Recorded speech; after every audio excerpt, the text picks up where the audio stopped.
राधे कृष्णा भक्तों, आज हम बात करेंगे इस वीडियो में कि वर्ष 2026 में बैसाख पूर्णमासी कब है और इसका महत्व क्या है और इस दिन क्या करना चाहिए और क्या नहीं करना चाहिए।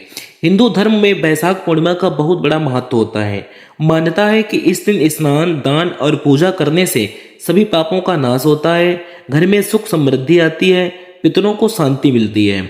बौद्ध धर्म में यह दिन बहुत खास होता है क्योंकि भगवान बुद्ध का जन्म इसी दिन हुआ था। अब हम बात करेंगे कि बैसाख पूर्णमासी कब है।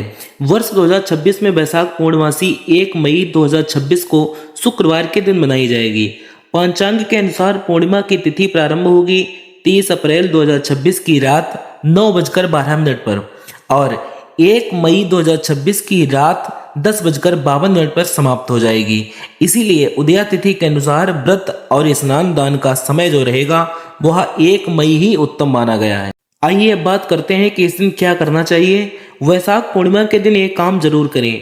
सबसे पहले सुबह जल्दी उठकर स्नान करें। गंगा जल हो तो गंगा जल मिलाकर स्नान करें या फिर गंगा जी में ही स्नान करें। उसके बाद भगवान विष्णु और भगवान बुद्ध की पूजा करें और इस दिन सत्यनारायण भगवान की कथा भी सुने। गरीबों को दान दें, जैसे जल, फल और वस्त्र।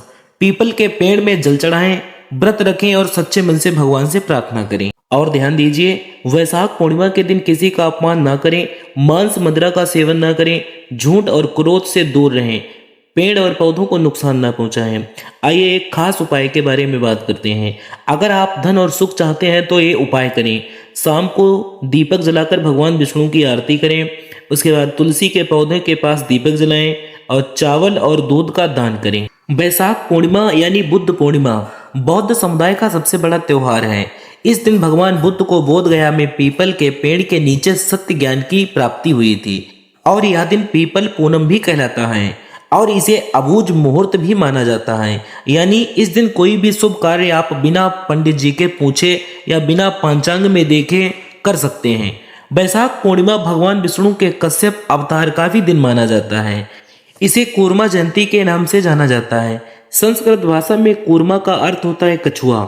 भगवान विष्णु ने इस दिन कछुए के रूप में मंत्रांचल पर्वत को अपनी पीठ पर धारण करके समुद्र मंथन में सहायता की थी। हमारे धर्म शास्त्रों में बताया गया है, अगर आप मानसिक कष्टों से मुक्ति पाना चाहते हैं तो पूर्णिमा का व्रत अवश्य करें।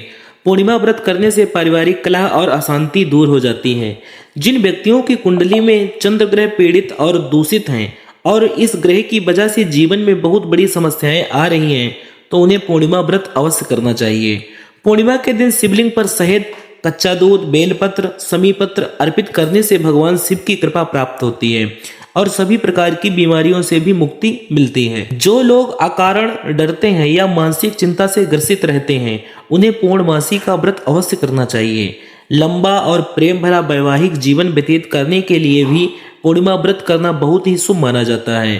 पूर्णिमा व्रत में यज्ञ और अन्य मांगलिक कार्य जैसे विवाह, देव प्रतिष्ठा आदि करना बहुत ही शुभ होता है।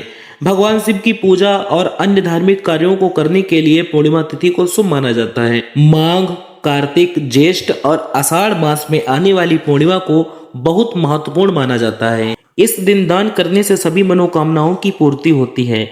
अगर आप समस्त पूर्णिमा का व्रत नहीं कर सकते हैं तो कार्तिक शुक्ल पूर्णिमा का व्रत अवश्य करें। जो भी स्त्री पूर्णमासी का व्रत करती हैं वह हमेशा सौभाग्यशाली ही रहती हैं।